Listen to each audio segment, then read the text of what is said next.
अभी अभी हमने देखा, हमारे एडिटर्स यहाँ पर हैं, मैं आपको बताना चाहूँगा, राजगोपालन जी हैं, रामकृपाल जी हैं, अशोक जी हैं, विनोद जी हैं और कार्तिकेय हैं। अभी आपने देखा जोश, किस तरीके से जोश, और ये हमेशा देखते हैं।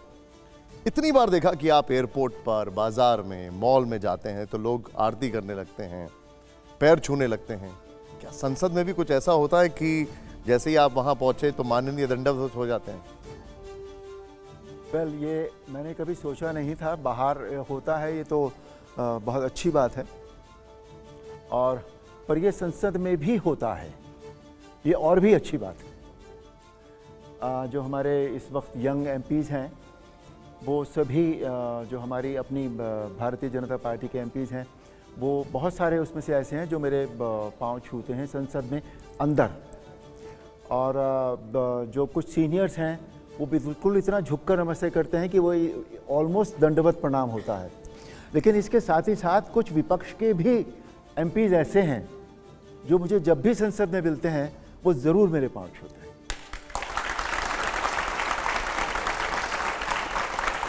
लोग कह रहे हैं कि अरुण जी, लोग कह रहे हैं कि संसद में राम तो आए हैं, लेकिन जिस सीट से जीत कर आए हैं उसे रावण की ससुराल कहा जाता है। आप मेरठ, उसको रावण की ससुराल कहा जाता है। क्या अयोध्या से भी लड़ने की इच्छा थी आपकी? नहीं, पहली बात तो ये कि मेरी लड़ने की इच्छा नहीं थी, राजनीति में आने की मेरी कोई इच्छा नहीं थी। जब रामायण बहुत लोकप्रिय हुई थी सन 88 में, 88 में, तब से मुझे राजनीति में आने के ऑफर्स मिलते रहे हैं और अभी तक भी मिलते रहे। पर इन दिनों, पिछले दिनों क्या हुआ था, पिछले साल जब जिस दिन रामलला की प्राण प्रतिष्ठा हो रही थी अयोध्या में 22 जनवरी को, तो मैं वहाँ था और उस वक्त मेरे मन में एक ख्याल आया कि हमने जो धार्मिक सेवा है या आध्यात्मिक सेवा है वो तो बहुत की है रामायण के थ्रू, पर कभी जन सेवा नहीं की, 1 to 1 जिसे हम कहते हैं, कल्याण जनता का, जनता के बीच जाकर। ये थॉट आया और आकर एक सेकंड में वापस चला गया। और फिर कुछ दिन बाद मैंने देखा कि मेरा नाम टीवी में आया एक जगह, और मुझे अगले दिन एक फ़ोन आया कि हम ऐसा सोच रहे हैं, is it okay with you. और मैंने उस वक्त, जो मैं बरसों से ना करता आ रहा था, उस वक्त पता नहीं मुझे क्या हुआ, मैंने एक सेकंड भी नहीं सोचा और मैंने कहा हाँ सर ठीक है। बिकॉज कहीं मन में, मेरे सबकॉन्शियस में ये बात आ गई थी कि मुझे जनसेवा करनी चाहिए। तो लेकिन अगर आप अयोध्या से लड़ते तो ज़्यादा अच्छा लगता आपको? नहीं, ऐसा ज़रूरी नहीं है। अब ये जब मेरा थॉट ही नहीं था लड़ने का, और तो अब अगर मेरठ से मेरा नाम आया तो मुझे, क्योंकि मेरठ मेरा शहर है, मैं I was born and brought up in Meerut, मेरी पढ़ाई बहुत सारी मेरठ में हुई है, मैं मेरठ को जानता हूँ बहुत अच्छी तरह। तो अब आपने प्राण प्रतिष्ठा, राजनीति में हर चीज़ बहुत सोच समझकर राजनीतिज्ञ लोग, नेता लोग करते हैं, तो उन्होंने बहुत कुछ सोचा होगा, समझा होगा, फिर ये तय हुआ होगा कि नहीं, अरुण गोविल को हम मेरठ से जो है वो चुनाव लड़ाते हैं। अब आपने प्राण प्रतिष्ठा का जिक्र किया है, तो कुछ ऐसा हुआ था कि आप शायद रामलला के दर्शन नहीं कर पाए थे? हाँ, वो इसलिए क्या हुआ कि जब दर्शन करने की बात आई तो मैं और मेरी पत्नी, हम दोनों साथ में थे, और जिस तरह से भीड़ उमड़ी थी तो उसमें my wife started feeling uncomfortable. अच्छा। तो फिर मैंने उस बात को, मैंने कहा नहीं, रामलला के दर्शन हम कर लेंगे, थोड़ी देर बाद कर लेंगे या अगले दिन कर लेंगे। तो उस वक्त हम वहाँ से निकल आए थे। उसके बाद दर्शन हो पाए आपके? हाँ, मैं दर्शन कर लिए थे जी, बिल्कुल। अरे वाह। खैर, मैं अब आप सांसद हैं, मैं राजनीति पर भी आऊँगा, लेकिन पहले थोड़ा नॉस्टैल्जिया में जाते हैं। कुछ पुरानी चीज़ों का एक बार जिक्र करना चाहेंगे, और वो पुराने किस्से बड़े ज़रूरी हैं। क्या ये बात सही है कि जब आप पहले ऑडिशन के लिए गए थे इस किरदार के लिए, तो आप रिजेक्ट हो गए थे रामायण? रामायण के बारे में एक बात बेसिक कही जा सकती है कि रामायण, मुझे रामायण करना वो डेस्टिन्ड था। वो परमात्मा ने, राम जी ने सोचकर भेजा था मुझे कि यही व्यक्ति को रामायण करनी है। मैं रामानंद सागर साहब के साथ पहले काम कर रहा था, मैंने उनके साथ एक फिल्म की हुई थी, और मैंने एक सीरियल वो उन्होंने बनाया था, विक्रम और बेताल, वो मैंने किया था। तो उन्हें मेरी पर्सनल कैपेसिटी में वो मुझे जानते थे, मेरी प्रोफेशनल कैपेसिटी में एज एन एक्टर वो मुझे जानते थे कि मैं क्या कर सकता हूँ, क्या नहीं कर सकता हूँ, मेरे प्लस क्या हैं, मेरे माइनस क्या हैं। तो फिर अचानक एक दिन मुझे पता लगा कि वो रामायण बना रहे हैं, उनको दूरदर्शन ने कहा है रामायण बनाने के लिए। और मेरे मन में अगेन फिर एक ख्याल आया कि मुझे राम जी का चरित्र करना चाहिए। मैंने जिक्र किया अपने परिवार में, अपने मित्रों के साथ, और सबने मुझे इतना डिग्रेड कर दिया कि ये तुम क्या कर रहे हो। बिकॉज माइथोलॉजी करना उन दिनों कोई अच्छी बात नहीं मानी जाती थी, स्टेटस की बात नहीं थी। माइथोलॉजिकल फिल्में used to be very low grade film. तो सबने कहा कि तुम इतना अच्छा कमर्शियल फिल्में कर रहे हो तो ये तुम्हारे लिए ठीक नहीं होगा।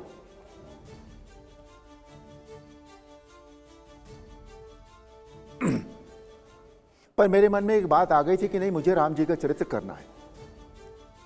तो मैंने सागर साहब को अप्रोच कर दिया। मैंने कहा सर सुना है आप रामायण बना रहे हैं? बोले हाँ। मैंने कहा मुझे राम जी का चरित्र करना है। तो वो बहुत पतला सा छोटा चश्मा लगाते थे बिल्कुल, तो मुझे ऐसे देखा ऊपर से नीचे तक। तो मैंने कहा मुझे राम जी का चरित्र करना है। ठीक है, जब समय आएगा तो बताएंगे। फिर समय आया, उन्होंने मेरा ऑडिशन लिया गेटअप में पूरे, and I was rejected outright. मुझसे कहा गया कि तुम भरत का रोल कर लो, लक्ष्मण का रोल कर लो, बहुत अच्छे अच्छे कैरेक्टर्स हैं ये। मैंने कहा नहीं, मुझे रोल नहीं चाहिए था, मुझे राम जी का चरित्र करना था। अब अगर मैं उस योग्य नहीं, आप मुझे मानते हैं तो ठीक है। कहीं ये थॉट तो नहीं था अरुण जी कि वो ये सोचते कि जो एक्टर सिगरेट पीता है या पार्टी करता है उससे राम का किरदार नहीं कराएंगे? नहीं, ये थॉट नहीं था। वो मुझे नहीं पता क्यों उन्होंने मुझे रिजेक्ट किया था, कोई कारण रहे होंगे, या मैंने ऑडिशन अच्छा नहीं दिया होगा, ये भी तो हो सकता है। फिर उन्होंने दे सेलेक्टेड समबडी एल्स, शूटिंग की डेट्स भी अनाउंस कर दी उस आदमी के साथ। फिर अचानक एक दिन संडे का दिन था, उनका फ़ोन आया सागर साहब का मुझे कि तुम क्या कर रहे हो। मैंने कहा मैं कुछ नहीं, घर पर हूँ, बताया। बोले आओगे ज़रा, तो मैं उनके घर चला गया। तब उन्होंने मुझसे ये कहा कि जो साड़ी सिलेक्शन कमेटी है वो डिसाइड की है कि तेरा वर्गा राम नहीं मिलना।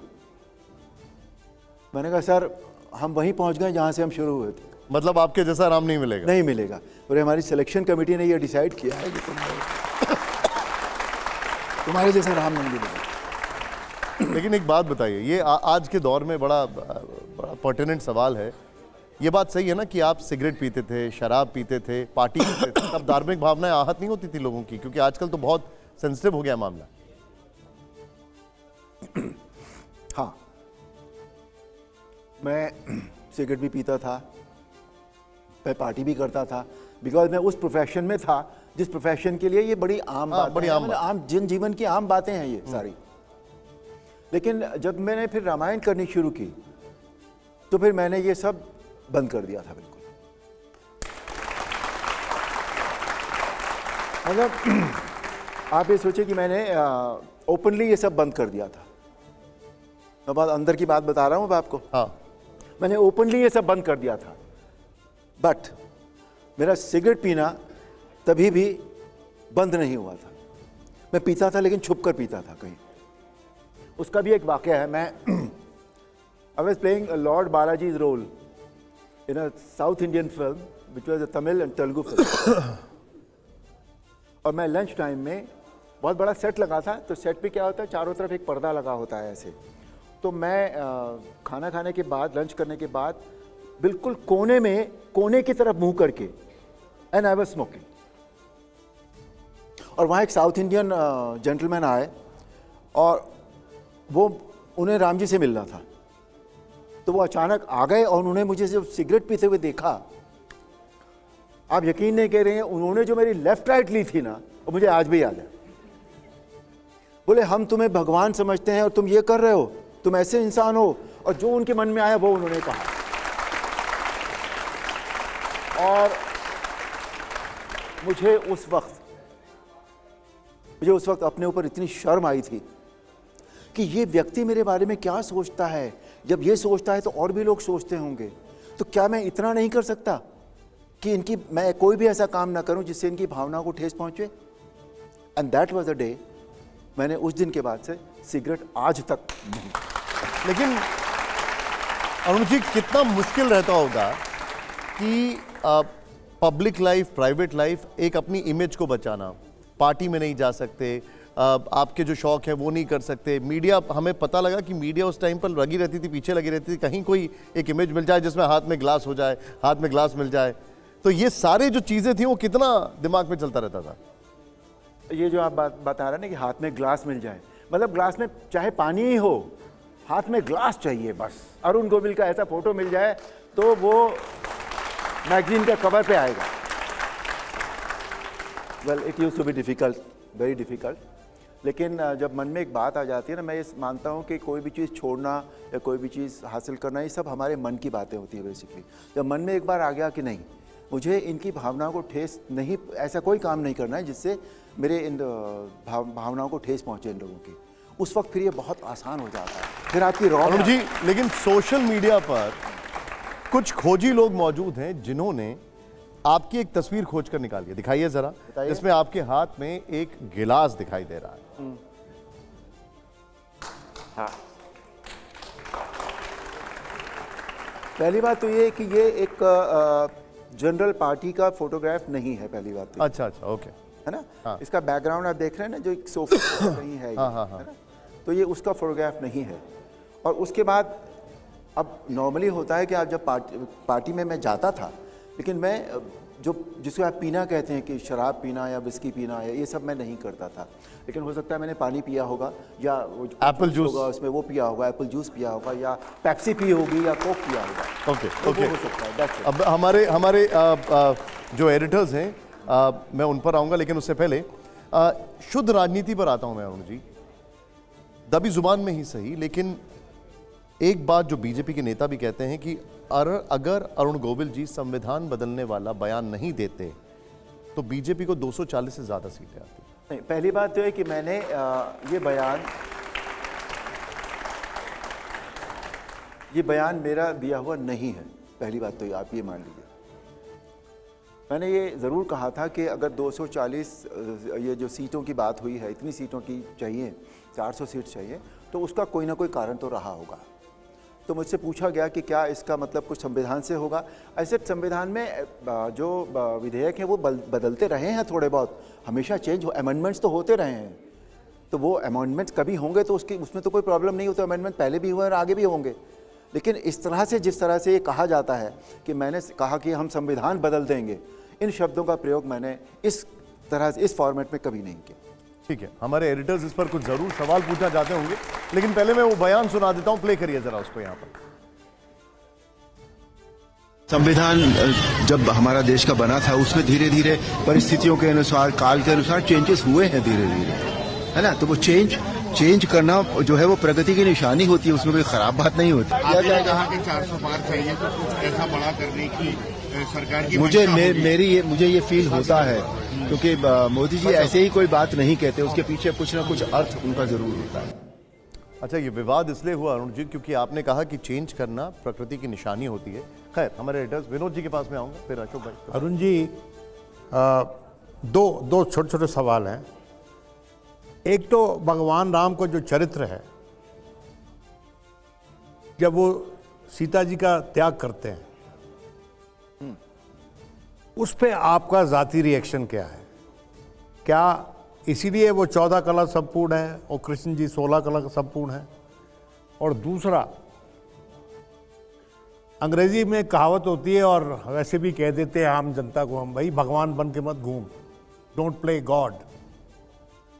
और कहने का तात्पर्य यह होता है कि इतना दंभ मत कर, भगवान बन के मत घूम।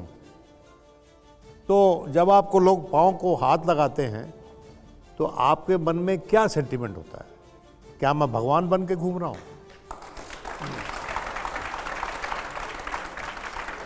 जहाँ तक मैं पहले सवाल का आपका जवाब देना चाहूँगा, जहाँ तक सीता जी के त्याग की बात है, उसमें ज़ाती रिएक्शन मेरा, उसका कोई अर्थ नहीं होता, या किसी के भी ज़ाती रिएक्शन का कोई अर्थ नहीं है। बिकॉज परमात्मा जब कहते हैं, जब भगवान अवतार लेते हैं, तो वो उनकी एक लीला होती है जिसके लिए वो किसी ख़ास कारण से अवतार लिया जाता है। कहते हैं कि जब जब धर्म की हानि होती है तब तब मैं अवतार लेता हूँ। कृष्ण जी ने भी ये कहा और राम जी ने भी, क्योंकि एक अहंकारी रावण उस वक्त इतना दंभ हो गया था उसका, तो वो राक्षसी प्रवृत्ति को ख़त्म करना उस वक्त ज़रूरी था। और उसके लिए ये ज़रूरी था कि सीता जी के ही थ्रू वो हुआ, बिकॉज विष्णु और लक्ष्मी दोनों एक दूसरे के कॉम्प्लीमेंट्री हैं, ठीक है। तीसरी बात, राजा, रामायण में ये कहा गया है कि राजा जो होता है वो प्रजा के लिए होता है। प्रजा के मन में अगर ये बात आ गई थी कि सीता जी बाहर रहकर आई हैं कहीं, उस वक्त की प्रजा के मन में, तो उनके इस बात को दूर करने के लिए, उनको सेटिस्फाई करने के लिए राजा का कर्तव्य निभाना, पति के कर्तव्य से निभाना राजा ज़्यादा ज़रूरी था राम जी के लिए, इसलिए सीता जी का त्याग। दूसरी बात, जो आपने, जब लोग मेरे पाँव छूते हैं तो उस वक्त मेरे दिमाग में बिल्कुल पहले तो मुझे अच्छा नहीं लगता था ये कि मेरे से बच्चे पाँव छुएं, ठीक है, समझ में आती है बात, हमारे बेटे भी पाँव छू लेते हैं, पर जब बड़े लोग, मेरे से बड़ी उम्र के लोग भी पाँव छूते थे तो मुझे बहुत ख़राब लगता था और मैं ये कहता था कि नहीं, ये आप क्या कर रहे हैं। मैं एक आपको घटना बताता हूँ इस बारे में, दिल्ली की घटना है वो। इस देश के एक बहुत बड़े इंडस्ट्रियलिस्ट, उन्होंने हमें डिनर पर बुलाया था और हम गए थे, मैं और सारी टीम, हमारी रामायण की टीम भी गई थी, और हम लोग खाना खा रहे थे, मेरे हाथ में प्लेट थी खाने की, मैं खड़ा हुआ था, और अचानक वो जो हमारे इंडस्ट्रियलिस्ट थे, सबसे सीनियर थे वो फैमिली के, वो आए, कोई कुर्ता और धोती उन्होंने पहनी हुई थी, और उन्होंने सबके सामने साष्टांग दंडवत मुझे किया, और मुझे समझ में नहीं आया, मैं लिटरली स्टंड हो गया था कि मैं क्या करूं, ये प्लेट रखूं, इनको उठाऊं, क्या, मुझे समझ में नहीं आया बिल्कुल भी। फाइनली फिर मैंने एक प्लेट वो रखी और मैंने उनको उठाया, ऐसे प्लीज़ आप ये मत कीजिए। उन्होंने कुछ नहीं देखा, वो मेरी तरफ देख रहे थे, उनकी आंखों में एक ऐसा भाव था जैसे उन्होंने परमात्मा को देख लिया हो, उनकी आंखों में आंसू आ गए थे, उनके गूज पिंपल्स बदन पे, आई कुड सी दैट कि गूज पिंपल्स आ गए थे उनके बदन में। तो वो, मैं ये मानता हूँ कि जब लोग मेरे पाँव छूते हैं कि ये मेरे पाँव नहीं छू रहे हैं, ये इनकी जो भगवान राम के प्रति आस्था है, ये उसको नमन कर रहे हैं, मैं खाली माध्यम हूँ। मुझे इस बात का दम्भ कभी नहीं रहा, हालांकि मैं ये भी मानता हूँ कि बहुत सारे उस वक्त के हमारे कलाकारों को ये दम्भ हो गया था, पर राम जी ने इतनी कृपा मेरे ऊपर ज़रूर की है कि my head has been all the time on my shoulders, that's all I can say. Ashok भाई, अरुण जी, आपने एक बहुत बड़ी बात कही अभी सवाल के जवाब में। आपने कहा कि भगवान लीला करता है और वो समाज को एक मैसेज देना चाहता है। एक ऑर्डिनरी, बहुत ही छोटे राज्य में एक इंसान था जिसने सीता पे डाउट लिया और उनने सीता का त्याग किया। एक लीला थी, एक रोल मॉडल था कि राजा के लिए अपनी पत्नी से ज़्यादा अपने खुद के व्यर्थ जो स्वार्थ है उससे ज़्यादा राज्य और प्रजा है। आपने रामायण का रोल, राम का रोल किया है। वर्तमान में आप राजनीति में हैं, क्या आपको वर्तमान में ऐसा दिखाई देता है कि एक छोटे से इंसान से भी कुछ करने के लिए वर्तमान में जो सत्ताधीश बैठे हैं वो अपने स्वार्थ को त्याग के उसकी बात सुनते हैं या फिर अपने स्वार्थ के लिए उसको रोनते हैं? क्या देखते हैं आप? तो मैं, हमारा धर्म से मतलब रिलीजन से नहीं है, धर्म से मेरा अर्थ है कर्तव्य से। हमारे कर्तव्य की परिभाषा समय, काल और परिस्थिति के अनुसार होती है। इसका उत्तर केवल इतना है कि समय, काल और परिस्थिति के अनुसार। तो इसके मायने ये है, समय द्वापर युग में जो कहा गए गीता या सतयुग में जो रामायण हुआ वो उस युग के लिए समकालीन था। कलयुग में उनके कोई मायने नहीं है, ऐसा हम माने? नहीं, Ramayan has been relevant all the time. आप रामायण से वही एक बात क्यों लेना चाहते हैं? सवाल, आप सुनिए, अब मुझे कहने दीजिए। रामायण से हम ये क्यों नहीं ले सकते कि भाई और भाई का रिश्ता कैसा होना चाहिए? रामायण से हम ये क्यों नहीं ले सकते कि पिता और पुत्र का रिश्ता कैसा होना चाहिए? कि पिता ने एक वचन दिया था, उसे पूरा करने के लिए एक व्यक्ति ने अपना राजपाट, जो कल वो राजा बनने वाला था, वो सब छोड़कर निकल गया। आज ये नहीं होता, हम एक्सपेक्ट नहीं कर सकते कि आज ये होगा।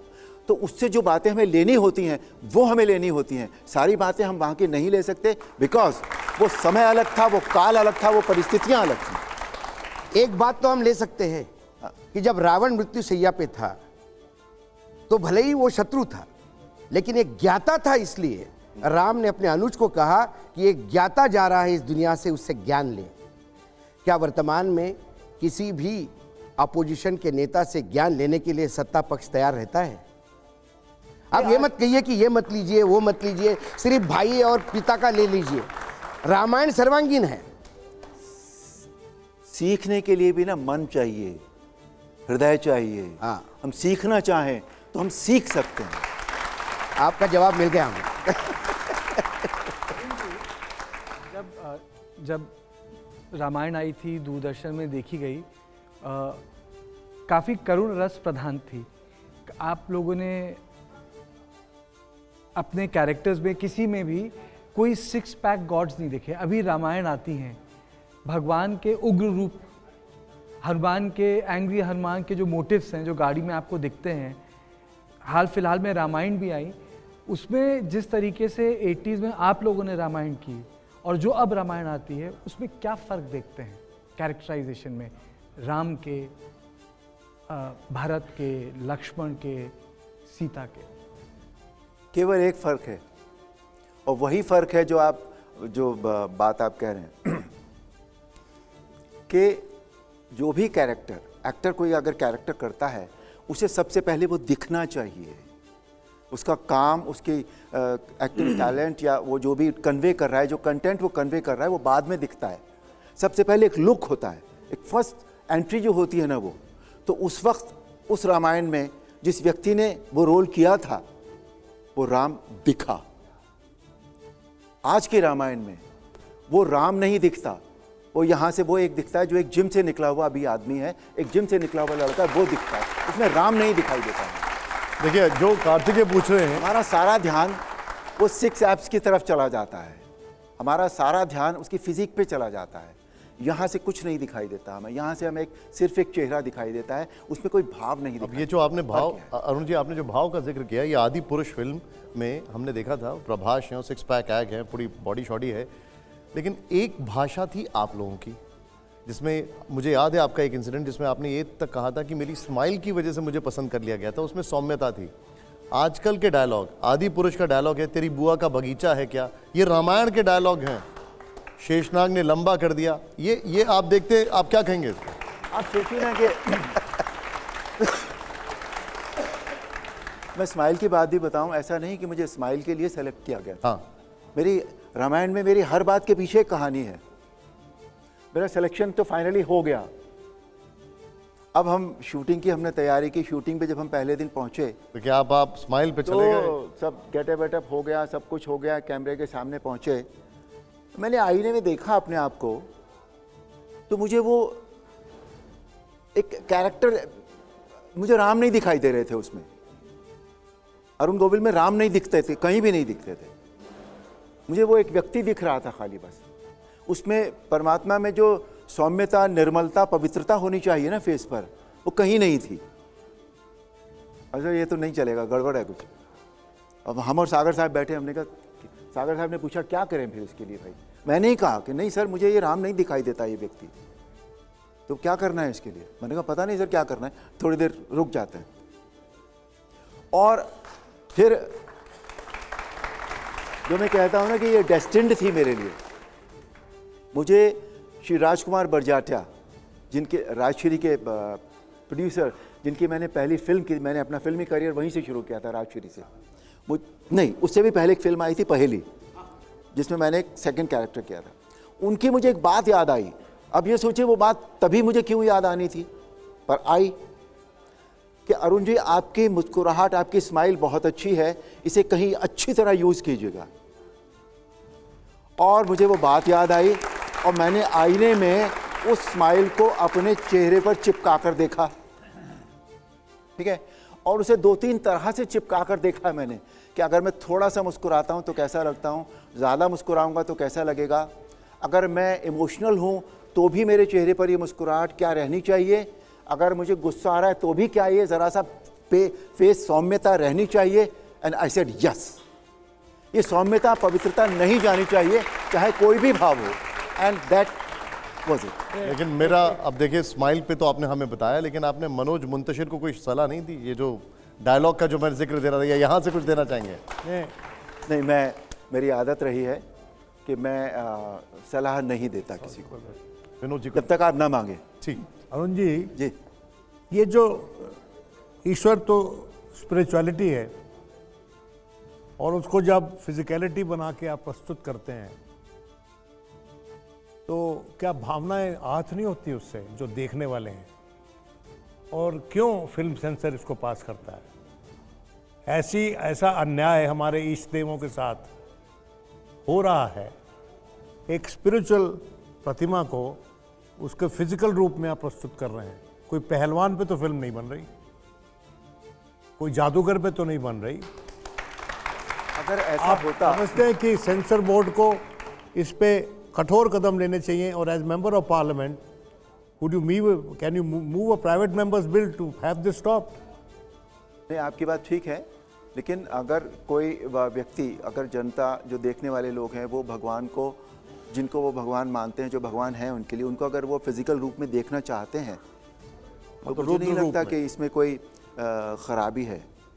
लेकिन जिस रूप में, जो रूप भगवान का है उसे उसी रूप में आप दिखाएं तो तब ठीक है। हाँ, वही कह रहा हूँ मैं आपके पास। Okay okay. अगेन वही बात हो रही है, मैं आपको बता रहा हूँ कि समय गतिवान है, ये परिभाषाएं बदलती रहेंगी। हमारी मॉरल्स की परिभाषाएं बदल गई हैं, हमारे कर्तव्य की परिभाषा बदल गई, हमारे धर्म की परिभाषा बदल गई है। ये परिभाषाएं बदलती रहेंगी, इनको आप रोक नहीं सकते। अरुण जी, यूपीए सरकार में सुप्रीम कोर्ट में जो राम मंदिर, राम के बारे में ये इस मिथ करके एफिडेविट फाइल किया था, आज पार्लियामेंट मेंबर होने के बावजूद आप डीएम के लोगों से मिलने टाइम पर सनातन धर्म को विरोध करने, उसको मच्छर कोरोना करके जो वर्णन करते थे, उन लोगों से आप कैसे तालमेल करते हैं? सेकेंड थिंग, राहुल गांधी के बारे में 10 से कितना मार्क आप देंगे?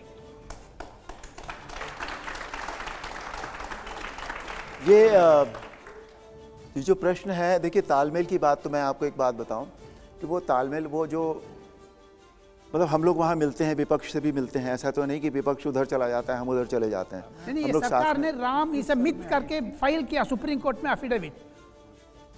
अपने राजनीतिक स्वार्थ के लिए, राजनीति में अपना स्थान बनाने के लिए बहुत कुछ कहा जाता है, बहुत कुछ सुना जाता है, बहुत कुछ बर्दाश्त भी किया जाता है, बहुत कुछ ऑफेंड भी किया जाता है, ऑफेंसिव भी किया जाता है। ये सब वो है, मैं उसी के लिए कह रहा था आपसे। ऐसा नहीं कि विपक्ष में जो लोग, जिन लोगों ने इस तरह की बात कही, हम उनके साथ नहीं बैठते, या हम उनके साथ बैठते भी हैं, चाय भी पीते हैं। वो कह रहे हैं कि जो सनातन विरोधी हैं उनसे, उनके लिए अरुण जी उनके खिलाफ या उनके सामने उनके लिए कुछ कर रहे हैं, उनके खिलाफ कुछ कर रहे हैं कि नहीं संसद में? वो राजनीति है, देखिए। नहीं, लेकिन वो राजनीति के मंच पर ही आप हैं, उनको काउंटर कुछ कर रहे हैं क्या? नहीं, राजनीति के मंच पर आप धर्म को लाने की, पहली बात तो मैं तो कोशिश नहीं करता कभी। हाँ, ठीक है। मेरे लिए धर्म, दूसरे हम रिलीजन की अगर हम बात कहते हैं या आध्यात्मिकता की बात कहते हैं, मेरा एज अ ह्यूमन बीइंग, मैं कभी नहीं चाहता कि as a normal person of this citizen of India कि धर्म को राजनीति में लाया जाए। मैं नहीं चाहता बिल्कुल भी। और अगर हम लाते भी हैं उसको, तो उसकी पॉजिटिव साइड जो है वो हमें लानी चाहिए, निगेटिव साइड हमें डिस्कस नहीं करनी चाहिए। पहले सर, आप ही की पार्टी का नारा है जो राम को लाए हैं हम उनको लाएंगे। नहीं, तो राम तो पॉजिटिव है ना, अगर पॉजिटिविटी आप और लाना चाहते हैं तो उसमें बुराई क्या है?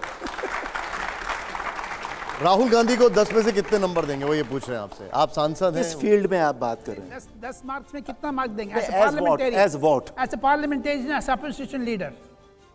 सर, एक्टिंग का तो रोल कोई किया नहीं है राहुल गांधी ने कि हम उनको एक्टिंग के लिए नहीं, एक्टिंग के लिए नहीं होता है, एज ए पर्सन होता है, एज ए स्पीकर होता है, एज अ पॉलिटिकल पर्सन आप उनको कैसे होता है? एज अ पॉलिटिकल पर्सन मैं खाली इतना कहूंगा कि उनके जो बयान, मैं नंबर की बात नहीं करूंगा आपके साथ, मैं खाली ये कहूंगा कि वो कभी कभी जब पार्लियामेंट में बयान देते हैं या बाहर भी बयान देते हैं तो वो थोड़े से इमेच्योर हैं अभी, उनको मैच्योरिटी की ज़रूरत है। ठीक है, उन्हें सोचकर बयान देना है। ठीक है। अब मैं आपके एक बयान पर आता हूं। आपके ऊपर आरोप लगा कि जब आप चुनाव लड़ रहे थे तो आपसे पूछा गया कि मुद्दे क्या हैं, तो आपने कहा कि मैं जब चुनाव जीत जाऊंगा तब मुद्दों की बात करूंगा। अब जब आप चुनाव जीत गए हैं तो आप कह रहे हैं कि मैं सड़क, नाली, खडंजे बनवाने नहीं आया हूं। यह आपके ऊपर आरोप। हाँ, तो ठीक बात है, इसमें बुराई क्या है?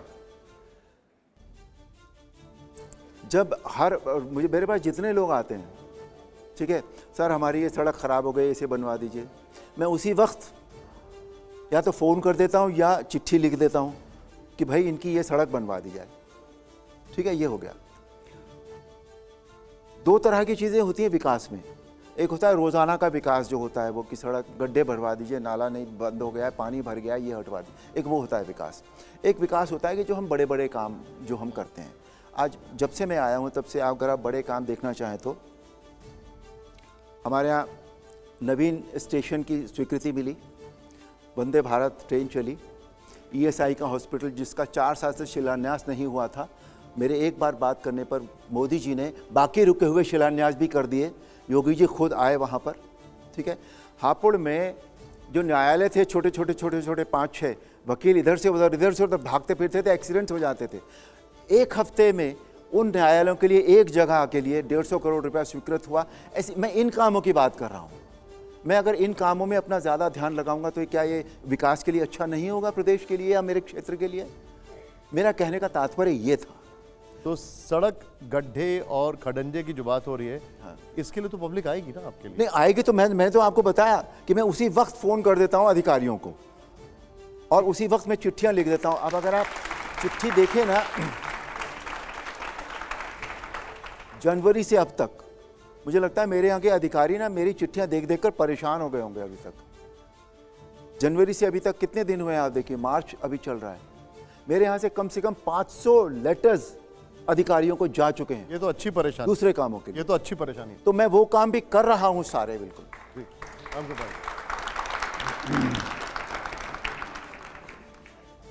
मैं आपसे सवाल क्या बल्कि मैं बतियाना चाह रहा हूँ। जी बताएं।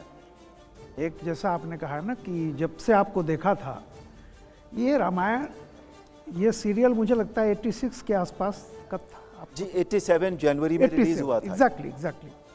तो एक मेरा ये सवाल है कि आपकी एक छवि बनी हुई है और ये आपने सही कहा कि लोग राम की तरफ झुकते हैं, उसमें आप में राम नज़र आते हैं चूँकि आपने रोल किया हुआ है। जब 86-87 का जो दौर था, जब घरों में, मैं खुद यहीं दिल्ली में रहता था एक जगह पे और मेरी एक खिड़की पीछे होती थी और इतनी पब्लिक आ जाती थी उस खिड़की से देखने के लिए और उस समय सन्नाटा हो जाता था, कहीं कोई वाहन नहीं चलता था, मुझे याद है।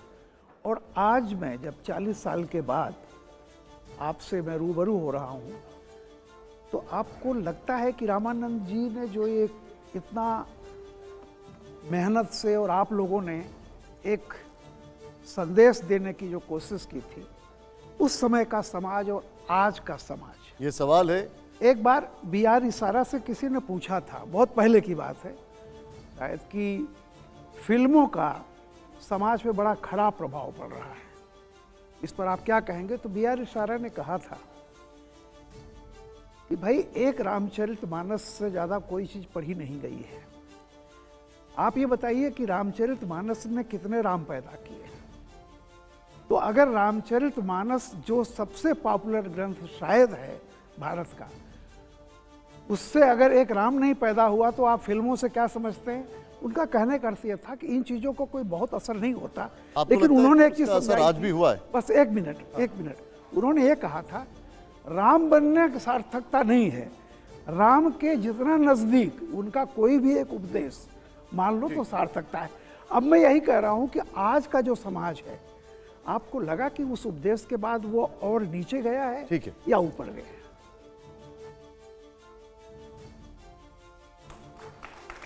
समाज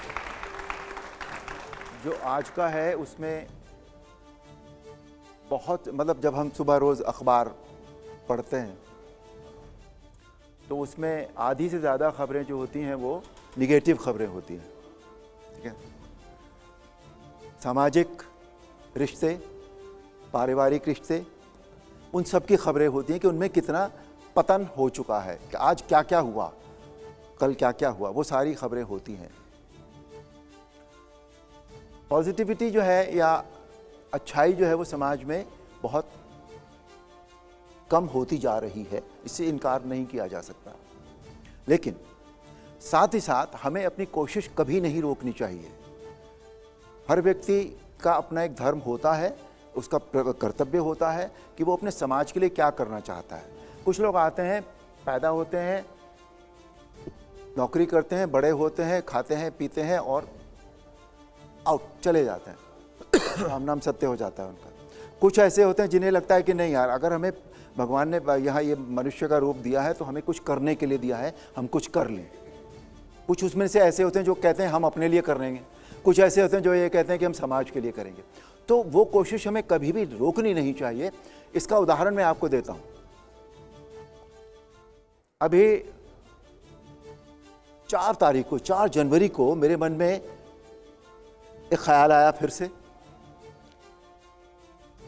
यही सोचकर मैं अखबार पढ़ रहा था और मैंने देखा कि उसमें पारिवारिक रिश्तों की इतनी खराब खबरें थीं कि आप सोच नहीं सकते। तो मैंने कहा कुछ तो मुझे करना चाहिए इसके लिए। तो मेरे मन में ख्याल आया कि हम रामायण को घर घर पहुंचाने की कोशिश करते हैं, उसके विचार, फिजिकली भी रामायण और उसके विचार भी। तो और मैंने उसका टाइटल रखा, उस इनिशिएटिव का मैंने टाइटल रखा घर घर रामायण। मैं पार्लियामेंट में मोदी जी को मिला, मैं गया उनसे मिलने, बगैर अपॉइंटमेंट के चला गया था पार्लियामेंट में। मैंने अपनी नाम भिजवाया, उन्होंने 3 मिनट बाद मुझे बुला लिया, तो बोले हाँ बताइए। मैंने कहा सर मेरे मन में एक इनिशिएटिव आया है घर घर रामायण, मैं हर घर में रामायण पहुंचाना चाहता हूं, ये बोलकर कि भाई आप इसको पढ़ें और इसमें से कुछ ले लो। यार मैं ये नहीं कहता कि हर आदमी राम बन जाएगा, नहीं बन सकते, हम नहीं बन सकते। हम कहता हूँ मैं उसमें से 1% भी अगर हम अपने जीवन में उतार लें तो हमारा जीवन बहुत सुखी हो जाएगा। तो बोले मुझसे क्या चाहिए आपको? मैंने कहा सर आपसे मुझे ये चाहिए, एक तो आपसे इस काम की आज्ञा चाहिए मुझे, और दूसरा ये कि मुझे आपसे एक संदेश चाहिए जो मैं हर रामायण की प्रति के पहले पृष्ठ पर उसको लगाऊंगा आपके चित्र के साथ। बस इतना चाहिए मुझे। कुछ बोले नहीं, बोले ठीक है, ना हाँ बोला ना बोला, तो मैं चला गया। उससे पहले जाने से पहले पूछा उन्होंने कि इसे कब से शुरू करना चाहते हो। इससे पहले कि मैं जवाब दूं, उन्होंने कहा कि इसे हम 22 जनवरी से शुरू करें तो रामलला की प्राण प्रतिष्ठा की पहली वर्षगांठ थी, 22 जनवरी से। ऐसे नथिंग लाइक इट सर, बहुत अच्छी बात है। तो मैंने कहा सर ठीक, अच्छा इससे संदेश क्या जाएगा? मैं फिर बैठ गया, फिर खुद ही बोले इससे पारिवारिक और सामाजिक रिश्तों का संदेश जाएगा। मैंने कहा सर यही मेरे मन में है और यही मैं करना चाहता हूं। तो बोले ठीक है, फिर उन्होंने हाथ जोड़ दिया, मैं उठकर चला गया। सर 6 दिन बाद उनका संदेश मुझे मिल गया, पूरे 1 पेज का संदेश है वो। इतना अच्छा संदेश, रामायण की इतनी अच्छी व्याख्या, रामायण से हमें क्या मिल सकता है, मैंने जीवन में कभी नहीं पढ़ा। तो ये है कि हमें कोशिश करनी चाहिए, जो कोशिश मैं कर रहा हूँ। और मैंने उस दिन से रामायण का वितरण मैंने शुरू कर दिया, फिजिकल कॉपीज का। सर अब हम इस शो के उस सेगमेंट में हैं जो कि बहुत बहुत ज्यादा पॉपुलर है। ये रैपिड फायर राउंड है, मैं आपको अपने साथ वहां पर लेकर चलूंगा। आइए मेरे साथ उस स्क्रीन पर, जोरदार तालियां हो पहले। आप लोग तैयार हैं कि नहीं? तैयार हैं? आइए, अब मैं चाहूंगा कि आप सभी लोग चीयर करिएगा। अरुण जी इस तरफ आइए प्लीज, आइए इस तरफ आइए प्लीज, आइए। अब मैं यहां पर आपको सवाल पूछूंगा, आपके सामने ऑप्शन होगा, उस ऑप्शन में से आपको एक चूज करना है। ओके। देखिए जो पहला सवाल है वो आज इस देश में एक सबसे महत्वपूर्ण सवाल बनकर सामने आया है। हर कोई जानना चाहता है इसका जवाब क्या है। पहले सवाल से पहले जोरदार तालियां हो, हौसला अफजाई हो। आइए प्ले करिए जरा, हमारा रैपिड फायर का पहला राउंड दिखाइए जरा। ये पहला सवाल है, बेहतर शासक कौन, हुमायूं, अकबर या औरंगजेब? अकबर। अकबर, आप अकबर को मानते हैं बेहतर शासक है? इन तीनों में? इन तीनों में, ठीक है। जोरदार तालियां हो पहले। अब बात हो रही है विचार की कि इस देश में किस विचारधारा को अपनाया जाए, कौन सा विचार है जो अपनाया जाए, उसको लेकर हमारा अगला सवाल है। जोरदार तालियां हो पहले। देखिए, आइए सब लोग इस तरफ मुड़ गए आपके एक एक सवाल का जवाब देखने के लिए। आइए दिखाइए, प्ले करिए। हमारा जो अगला सवाल है, बेहतर विचारक कौन, श्यामा प्रसाद मुखर्जी जी या बाबा साहब भीमराव अंबेडकर जी? दोनों के विचार का जो क्षेत्र है वो अलग अलग है बिल्कुल। अगर ओवरऑल हम देखें एक पूरे भारत के लिए, तो बाबा साहब भीमराव अंबेडकर हैं, और एक हम एक पर्टिकुलर धर्म के मानने वालों को लिए देखें हम, वो भी भारत के लिए ही उन्होंने भी भारत के लिए ही सोचा है। इन्होंने संपूर्ण सभी जातियों को, सभी धर्मों को लेकर इन्होंने सोचा था और उन्होंने भी भारत के लिए सोचा है। तो श्यामा प्रसाद मुखर्जी भी अपने आप में उतने ही महत्वपूर्ण हैं जितने बाबा साहब भीमराव अम्बेडकर हैं। तो मेरे हिसाब से इन दोनों में तुलना करना या इन दोनों में 1 नंबर या 2 नंबर देना, वो मुझे नहीं लगता कि वो आपका पर्सनल फेवरेट क्या है? आपका पर्सनल फेवरेट? नहीं, मेरे दोनों फेवरेट हैं, मैं दोनों को मानता हूँ। ठीक है, अब आप इस पार्टी में हैं, आप राजनेता वैसे हो गए लेकिन आप इस पार्टी में हैं। इस पार्टी के बारे में कुछ सवाल आपसे हम पूछने जा रहे हैं और ये देखना है कि इस पार्टी को लेकर आप अभी तक कितना ज्यादा इसमें मिल चुके हैं। आप तैयार हैं अगले सवाल के लिए? पहले जोरदार तालियां हो, हर जवाब के बाद तालियां होनी चाहिए। आइए दिखाइए जरा। अब मेरा जो अगला सवाल है, दिखाइए जरा, क्या आप इन्हें पहचानते हैं?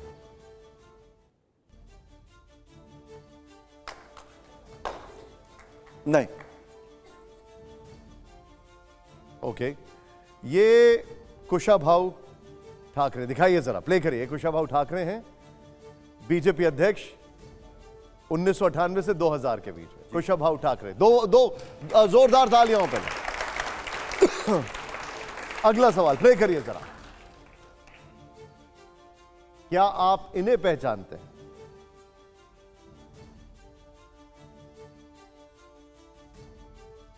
नहीं, मैं ठीक है, प्ले करिए जरा। Very sure about it. हमारे सारे यहां पर एडिटर्स जो हैं वो बड़े ध्यान से देख रहे हैं। प्ले करिए जरा। मधुकर दत्तात्रेय देवरस, सरसंघ चालक, जो सबसे लंबे समय तक सरसंघ चालक रहे, 1973 से 1994 के दौरान, इमरजेंसी के दौरान भी यही सरसंघ चालक थे। आइए जरा, अब जरा बड़ा इंटरेस्टिंग सवाल है, पहले जोरदार तालियां, क्योंकि यह सवाल, मैं सोच रहा हूं इस सवाल का जवाब आपसे लेने से पहले मैं अपने जो ऑडियंस है उससे लूंगा और फिर मैं आपसे लूंगा। पहले मैं सोच रहा हूं, चलिए कोई बात नहीं, पहले मैं आपसे ही लेता हूं, उसके बाद मैं आपका ओपिनियन पूछूंगा। दिखाइए जरा, प्ले करिए। हमारा अगला सवाल क्या है? नहीं, आप परिवारवादी नेता कौन है? चिराग पासवान, जयंत चौधरी या अजीत पवार? परिवारवादी नेता कौन है इसमें से? जी, तीनों ही हैं। तीनों ही हैं, तीनों ही हैं। ये तीनों आप ही के साथ ही हैं? हाँ, तो ये इनके भी परिवार में राजनेता हुए हैं और इनका परिवार में तो बहुत ही राजनेता हुए हैं और ये भी परिवार से हैं। जी, तो आप, ये तो बीजेपी परिवारवादी राजनीति के खिलाफ है। बीजेपी के अपने जो नेता हैं उनमें कोई भी परिवारवादी नहीं है। ये एनडीए के समर्थक, ये अलाइज हैं, ये अलाइज हैं, लेकिन तीनों परिवारवादी हैं। खैर, मैं जो सवाल पूछने वाला था वो अगला सवाल, आपको जरा जवाब देने के लिए तैयार है ना? हमने पहले ये सवाल बीच में लेके आए, पहले मैं अरुण जी से वो सवाल पूछूंगा। आप लोग तैयार हैं अगले सवाल के लिए?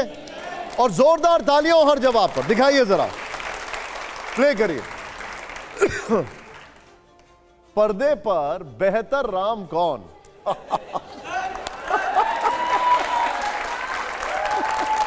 इनसे पूछिए। पहले मैं आपसे पूछूं? नहीं, इनसे पूछिए। पहले आपसे पूछूं। I will, because I am a party to it, तो मैं नहीं जवाब दूंगा इसका, ये इनसे पूछिए। मैं चाहूंगा आप किसी ऑडियंस को ले आइए। आइए जरा, आप इधर आइए, आइए बेटा, आप भी आइए।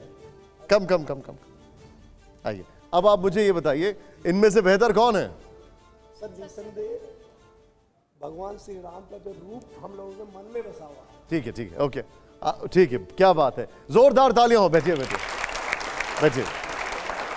अरुण जी, कितने साल हो गए उस किरदार को आपने रोल प्ले किए हुए? कितने साल हो गए? रामायण वॉज रिलीज्ड इन 1987 जनवरी। सोचिए, 87 जनवरी, 38 इयर्स। खैर, आइए जरा अगला सवाल प्ले करिए जरा। हमारा जो अगला सवाल है, अब ये सवाल का जवाब आपको जरूर देना पड़ेगा, ऑडियंस की हेल्प नहीं लगेगी। पहले आइए, जोरदार तालियां हो पहले अगले सवाल से पहले। आइए, दिखाइए जरा। बेहतर किरदार कौन? अरुण गोविल एज राम और या अरुण गोविल एज नरेंद्र मोदी? ये सब इनसे पूछिए। अरे आप बताइए। नहीं, मैं नहीं जवाब दूंगा इसका, ये मेरे जवाब देने की चीजें नहीं हैं। ये है कि मेरे बारे में इन लोगों की क्या ओपिनियन है या उन सीनियर्स की क्या ओपिनियन है, ये आपको इनसे पूछना है। अच्छा ये मेरे से बताइए, मत पूछिए। आपको इनमें से कौन सा किरदार करने में बहुत मजा आया? मुझे दोनों किरदार बहुत करने में मजा आया। ये भी उतना ही चैलेंज था। इनकी तो हमारे मन में कोई छवि पहले थी नहीं, एक छवि बन गई तो बहुत बाद में बहुत आसान हो गया था। लेकिन इस किरदार को करने के लिए बहुत सोचना और समझना पड़ा। और आप देखिए मैंने जो किरदार किया है, इनको मैंने हमारे मोदी जी की जितनी फिजिकल जो उनके नुएंसेस हैं उसमें से कोई भी मैंने इस किरदार को निभाते वक्त नहीं किया है। मैंने मोदी जी जैसा व्यक्ति, क्या सोचता होगा ये आदमी, इसके मन में क्या चलता होगा, ये दिल, इसका दिल कैसा होगा, ये क्या क्या सोचता होगा, मैंने वो लिया है। इसमें कहीं भी जो उनकी आदतें हैं, जैसे कई बार एक उंगली उठाते हैं, वो हाथों का इस्तेमाल करते हैं वो, या जिस तरह से उनकी स्पीच होती है, मैंने कहीं वो उनको कॉपी नहीं किया है। मैंने अपने हिसाब से कि ये कैरेक्टर क्या रहा होगा वो करने की कोशिश की। अब अगला सवाल जो है वो बहुत ही इंटरेस्टिंग सवाल है और मैं चाहूंगा उसका जवाब आप जरूर देंगे, वो ऑडियंस नहीं देगी। उससे पहले हौसला अफजाई हो अगले सवाल से पहले, दिखाइए जरा। अब मुझे बताइए, ये बड़ा इंटरेस्टिंग सवाल है, बेहतर जन सेवक कौन, अरुण गोविल या Awadhesh Prasad? I will turn out to be. अच्छा ठीक है, okay, I will turn out. आइए प्लीज आइए। ये हमारा रैपिड फायर राउंड था। अब अरुण जी, हम सब ने तो राम को पढ़ा है, आपने उस किरदार को जिया है। राम राज्य आदर्श लोकतंत्र का नाम है, राम त्याग है, करुणा है, विनम्रता है। लेकिन बागेश्वर धाम वाले धीरेन्द्र शास्त्री कहते हैं कि राम भक्तों को यानी हिंदुओं को कट्टर होना चाहिए, तभी हिंदू राष्ट्र बनेगा। कट्टर होना तो राम नहीं सिखाते। कोई क्या कहता है राम के बारे में, उसके लिए मैं जिम्मेदार नहीं हूं, या मेरे से आप जवाब भी नहीं मांग सकते। वो आपको उन्हीं से पूछना पड़ेगा कि वो ऐसा क्यों कहते हैं। नहीं, लेकिन क्या कट्टर होना चाहिए? मैं कट्टर नहीं, उनको भूल जाए। मैं आपसे पूछता हूं कि क्या नहीं, मैं एज एन इंडिविजुअल अगर आप मेरे से पूछेंगे, मुझे कट्टर होने की जरूरत नहीं, मेरा धर्म अपने आप में पूरा है।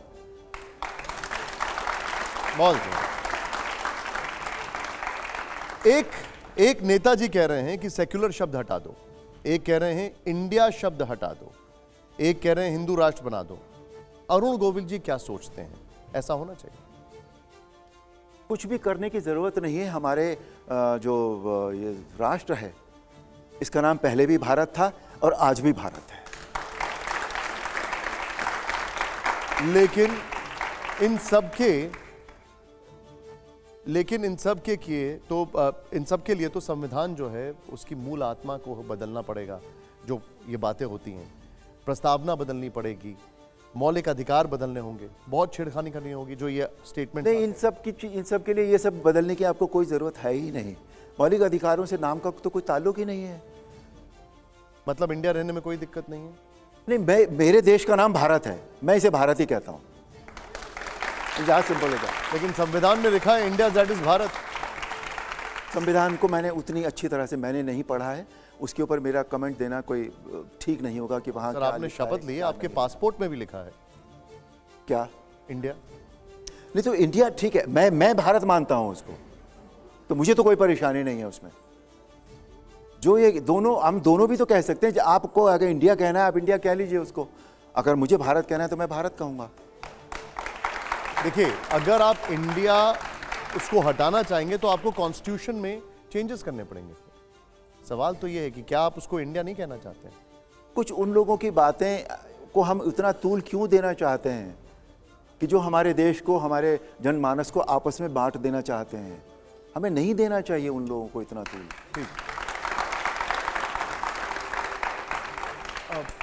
मेरा एक, क्योंकि सर के साथ ही सवाल था जो सर ने पूछा था, राम ये कर्मकांड पूजा की वस्तु है या राम जीवन में आत्मसात करने की बात है?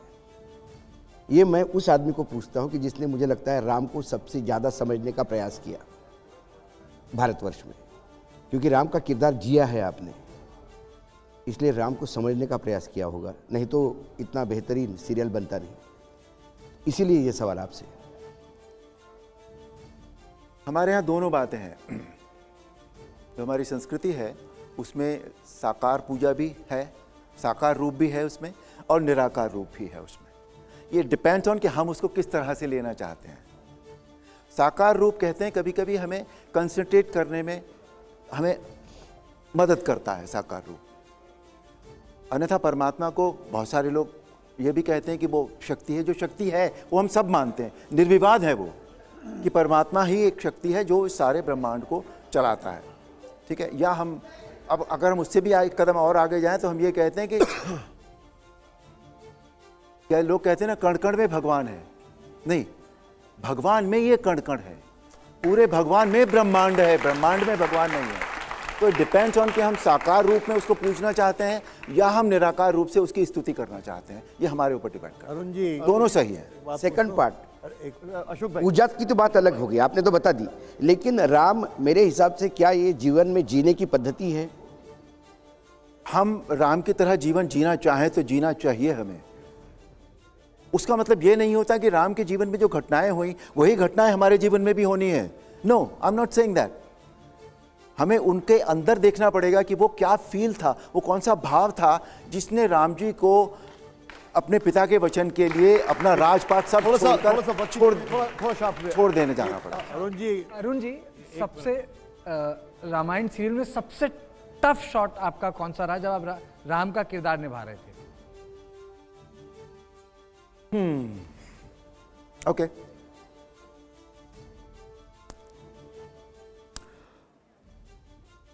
जब श्री राम को वनवास में ये पता लगता है कि उनके पिता दशरथ अब नहीं रहे, वो शॉट जब हो रहा था तो मुझे वो बहुत ही क्रिटिकल जंक्शन लगा श्री राम की लाइफ में, क्योंकि वो भगवान तो थे लेकिन इंसान के रूप में बिहेव कर रहे थे उस वक्त, और एक पुत्र को ये पता लगना कि मेरे पिता अब नहीं रहे, किस तरह से वो रिएक्ट करेगा। उसे पूर्णतया इंसान भी नहीं लगना चाहिए। अगर पूर्णतया इंसान नहीं लगेगा तो इमोशन पूरी तरह से व्यक्त नहीं होगा, लेकिन इमोशन भी पूरी तरह से व्यक्त करना है कि ये जो व्यक्ति खड़ा है इस समय भगवान होगा लेकिन ये इंसान भी है। तो ये दोनों जो थी वो बड़ी कॉम्प्लेक्स सी सिचुएशन आ गई थी वो। और जब सागर साहब ने मुझसे कहा कि अरुण इसे ये शॉट हमें लेना है, तो मुझे वाकई नहीं समझ में आया था कि मुझे क्या करना है इसके लिए, क्या सोच कर करना है। तो मैंने उनसे कहा था कि प्लीज़ अभी आप थोड़ी देर के लिए मुझे अकेला छोड़ दीजिए। रात का कुछ 1 बजा था उस समय जब हमने वो शॉट लिया था, और उन्होंने लाइट ऑफ कर दी, वो अपने कमरे में चले गए, और कुछ 10-15 मिनट बाद मैं अकेला कोने में जाकर बैठ गया, बिल्कुल सन्नाटा था। और तब मुझे जो मैंने सोचा, फिर मैंने उनसे कहा, मैंने कहा सागर साहब को बुला लीजिए, हम लोग शॉट करते हैं। अरुण जी, थोड़ा सा टाइम कम है, मैं आपसे कुछ सवाल जल्दी जल्दी पूछूंगा। प्रधानमंत्री कहते हैं सबका साथ, सबका विकास और सबका विश्वास। संघ प्रमुख कह रहे हैं कि जो विपरीत विचार हैं उनको भी साथ लेकर चलना चाहिए। फिर समाज में इतनी कटुता, इतनी नफरत क्यों, क्या वजह? अपने अपने स्वार्थ हैं सबके, इसके लिए दैट सिंपल दैट। लेकिन ज्यादातर तो आप ही की पार्टी के नेता हैं, वो काफी एग्रेसिव होकर बोल रहे हैं। कोई बोल रहा है कि हिंदू त्योहारों पर मुस्लिम बाहर ना निकलें, कोई कह रहा है कि मुसलमानों के लिए अस्पताल में अलग वार्ड बना दें। ये सब प्यार मोहब्बत की बात तो नहीं? क्या होता है राजनीति में, ये भी तो नहीं होता ना कि आप अपने विचारों को व्यक्त ना करें। उनको व्यक्त करने की तो आज़ादी है, सबको है व्यक्त करने की। कुछ भी विचार व्यक्त कर देंगे आप? जो भी लॉ के दायरे में आता है वो विचार तो व्यक्त करता है। ये लॉ के दायरे में आता है? आप बताइए मुझे, औरंगजेब की कब्र खोद दो, ASI का संरक्षण है, औरंगजेब का नामो निशान मिटा दो। अब मनोज मुंतशिर कह रहे हैं औरंगजेब की कब्र पर शौचालय बनवा दो, ये मांग सही है? अब ये बात आपको उनसे पूछनी पड़ेगी। आप मुझे अगर इस निगेटिविटी में लेकर जाना चाहते हैं तो मैं नो कमेंट्स करना शुरू कर दूंगा आपको। ठीक है, ठीक है, जी बताइए। आप एक बड़े सरल व्यक्तित्व के मालिक हैं। जिस तरह से आप ईमानदारी से जवाब दे रहे थे, बहुत से ऐसे जवाब आपने दिए जो एक पॉलिटिशियन नहीं देगा, लेकिन आपने वैसे ही दिए जैसे कि हम लोग सुनना चाहते थे। एक वैसा एक सवाल मैं आपको करना चाहता हूँ और बधाई देना चाहता हूँ आपको ये सरलता के लिए। वो सही प्रतिमा है भगवान राम की। आप ने देखा होगा कि जितने भी कलाकार हैं जिन्होंने माइथोलॉजिकल फिल्मों में काम किया है या हिस्टोरिकल्स में काम किया है, माइथोलॉजिकल फिल्मों में काम करके और फिल्मों में कामयाब होने वाले बहुत कम लोग हैं। MGR, NTR साउथ में ज़्यादा है। हमारे यहाँ किसी बड़े कलाकार ने माइथोलॉजिकल रोल नहीं किया है। मुझे तो याद नहीं, अगर आपको याद है तो बताइए। आपने जब राम का किरदार किया, उनका जो रोल किया, उस वक्त आपको ये बात थोड़ी सी चिंता नहीं देती थी, या आपने सोचा कि राम का आशीर्वाद है, मैं तो नहीं, मेरे successful परिवार रहूंगा? ने, जैसा मैंने बताया, ये बात कही थी, मेरे मित्रों ने भी ये बात कही थी कि तुम्हारा करियर ख़राब हो जाएगा। पर मेरे दिमाग में उस समय कोई दूसरी चिंता नहीं थी। मेरे दिमाग में केवल एक बात थी कि मुझे श्री राम का चरित्र करना है, बस। अरुण जी, आपने संसद में एक बहुत बड़ा मुद्दा उठाया, जरा ध्यान से सुनिएगा आप सभी लोग। आप OTT और सोशल मीडिया पर बढ़ते अश्लील कंटेंट का मुद्दा था ये, लेकिन आपकी ही फर्टर्निटी के जो लोग हैं, फिल्म इंडस्ट्री के लोग हैं, वो कह रहे हैं कि ये हमारी क्रिएटिव फ्रीडम से छेड़छाड़ है। देश का युवा जो देखना चाहता है, हम वही कंटेंट बना रहे हैं। दोनों बातें होती हैं, ये दोनों ना कॉम्प्लीमेंट्री है एक दूसरे की। बनाने वाले ये कहते हैं कि देश ये देखना चाहता है, जनता ये कहती है कि यार ये क्या दिखा रहे हो तुम। तो ये कॉम्प्लीमेंट्री है, दोनों को अपनी सीमाएं निर्धारित करनी चाहिए जनहित में।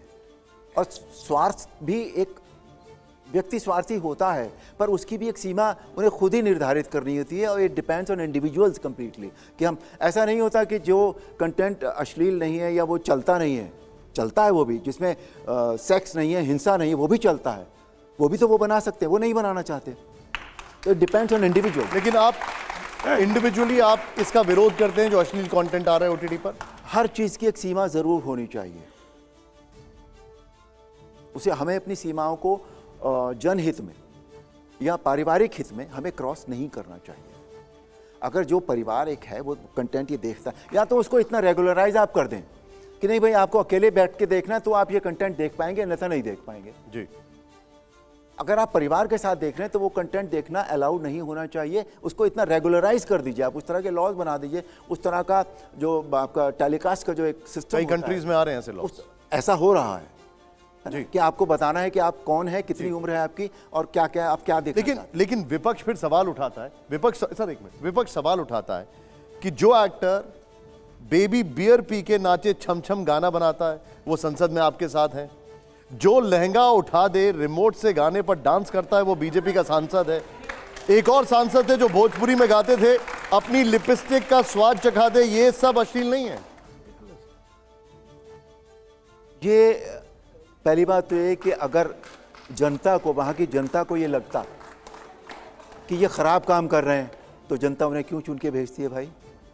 मतलब सारी चीज़ें आप पार्टी पे डाल दीजिए, सारी चीज़ें आप उस एक्टर पे डाल दीजिए, ये तो ठीक नहीं है। चुनने वाला कौन है? जो देखने वाला है। नहीं, लेकिन फिर क्या उसको नहीं लगता कि ये अश्लील है, उसने वोट दे दिया उनको, या उसको ये लगता होगा कि भाई ये आदमी का प्रोफेशन है, इससे राजनीति का तो कोई लेना देना नहीं है। नहीं, लेकिन प्रोफेशन अलग है, राजनीति अलग है। लेकिन क्या अरुण जी अपने मित्र या अपने सहयोगी सांसदों को बोलेंगे कि भाई ऐसी चीजों से बचो, ये गलत इन्फ्लुएंस है?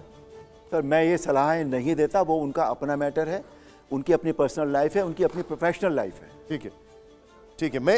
मैं दर्शकों को 80 के दशक की एक तस्वीर दिखाने जा रहा हूं, देखिए जरा। जब राजीव गांधी ने रामायण के कलाकारों को दिल्ली बुलाकर सम्मानित किया था, ये देखिए। पहले तो आप अरुण जी ये कहानी बताइए, जरा तस्वीरें देखिए आप।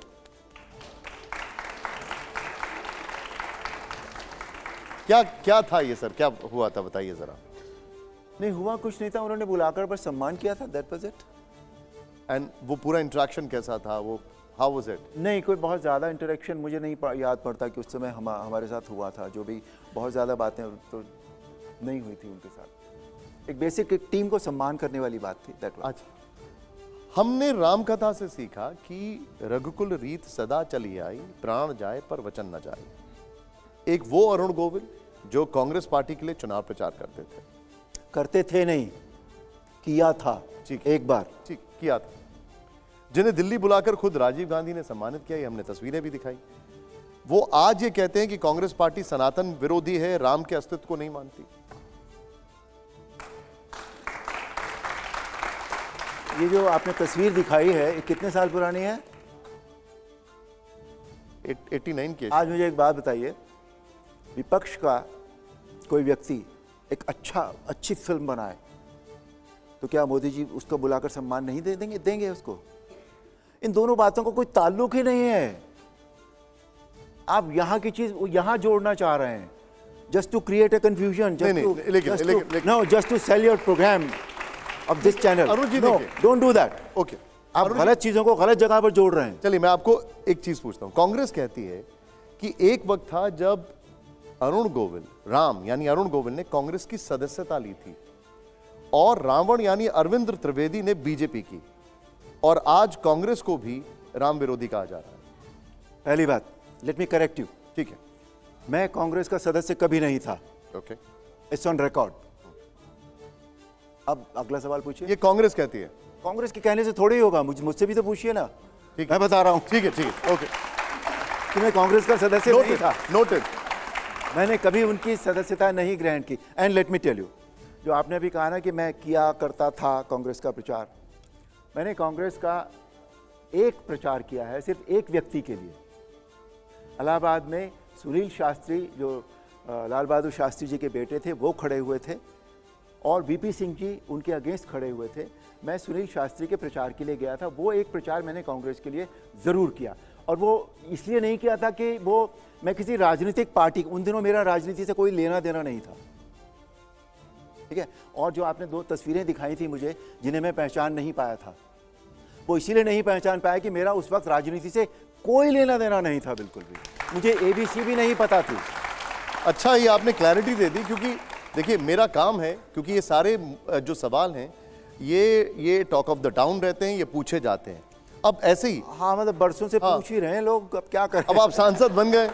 2020 तक ये भी कहा जा रहा है कि 2020 तक आप बीजेपी से नाराज थे, यूपी के मुख्यमंत्री योगी आदित्यनाथ से नाराज थे, आज बीजेपी का गुणगान कर रहे हैं। कौन, क्या ये बात सही है? हाँ। किस विषय में? मैं आपको एक ट्वीट दिखाता हूं। हाँ, बताइए। जरा दिखाइए। 25 अप्रैल 2020 को आपने एक ट्वीट किया। वो ट्वीट में आपने लिखा, चाहे कोई राज्य सरकार हो या केंद्र सरकार, मुझे आज तक किसी सरकार ने कोई सम्मान नहीं दिया। मैं उत्तर प्रदेश से हूं, लेकिन उस सरकार ने भी मुझे आज तक कोई सम्मान नहीं दिया, और यहां तक कि मैं 50 साल से मुंबई में हूं, लेकिन महाराष्ट्र की सरकार ने भी कोई सम्मान नहीं दिया। ये जिन राज्यों का आपने जिक्र किया, वहां पर बीजेपी की सरकार। अब एक बात बताइए, एक ऑब्जर्वेशन होती है, ये मेरी ऑब्जर्वेशन है, ये मेरी नाराजगी नहीं है। आप इसे नाराजगी क्यों समझते हैं? ऑब्जर्वेशन है, सिंपल ऑब्जर्वेशन है, इट्स अ फैक्ट। अच्छा, ठीक है। टिकट मिलने के बाद ये ऑब्जर्वेशन अभी भी है या? ऑब्जर्वेशन तो है ना, अभी भी नहीं मिला। ठीक, अभी भी वही ऑब्जर्वेशन है सर। एक अभी भी नहीं मिला कोई। वो एक विवाद बार बार होता है, और वो है आरक्षण को लेकर। हाँ, ये कहा जाता है कि आरक्षण की नए सिरे से समीक्षा होनी चाहिए। आरक्षण सिर्फ 10 साल के लिए दिया गया था, ये परमानेंट नहीं था।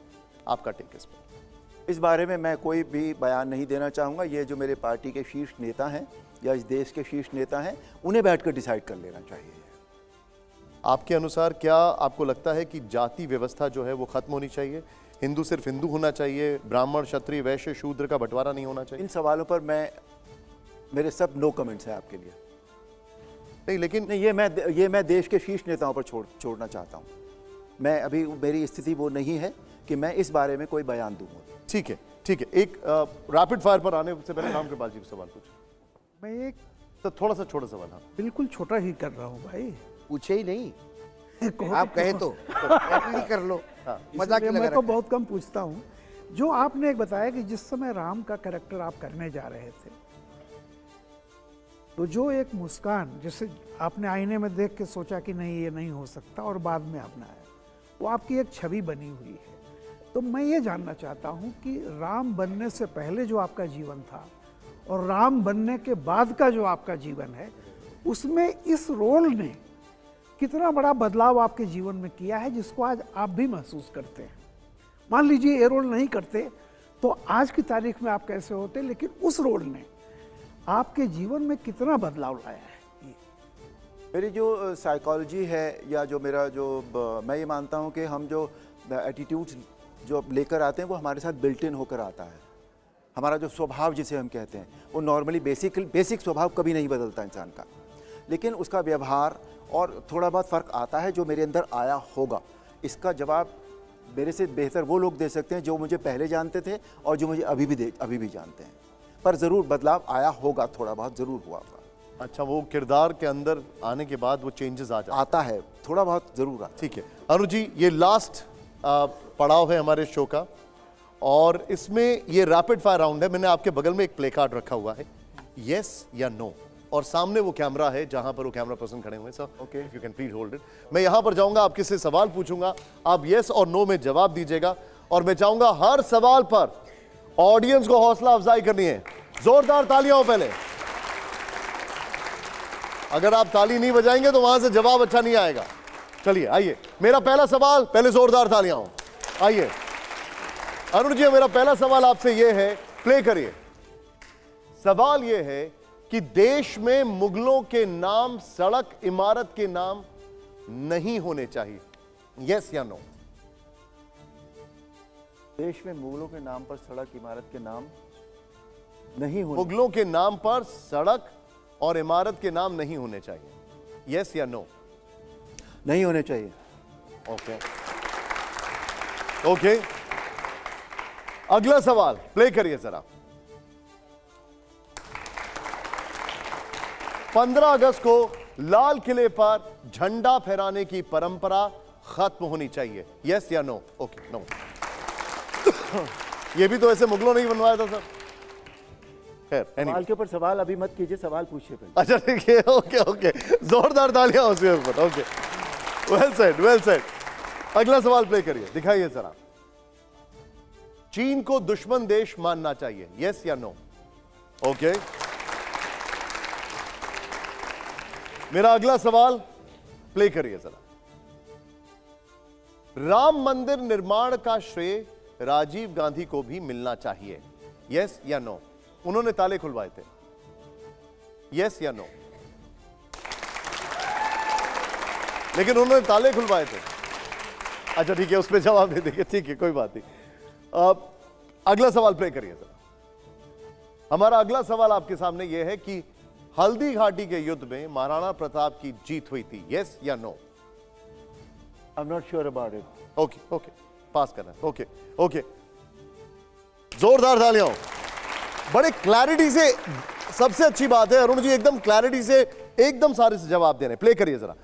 अगला सवाल हमारा, थोड़ा सा ध्यान दीजिएगा। नाथूराम गोडसे देशभक्त था, ओके?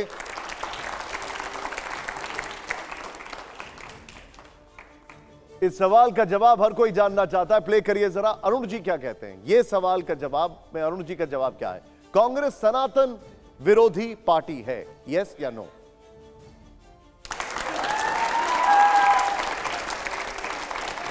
अब हमारा आखिरी सवाल है, इस शो का आखिरी सवाल है, आरक्षण की, दिखाइए जरा। आरक्षण की नए सिरे से समीक्षा होनी चाहिए, यस या नो? जोरदार तालियां हो अनु जी के लिए sir, thank you very much. बहुत बहुत शुक्रिया आपका, बहुत आभार, आपने समय निकाला। Grateful to you sir, thank you very much sir, thank you so much sir, thank you.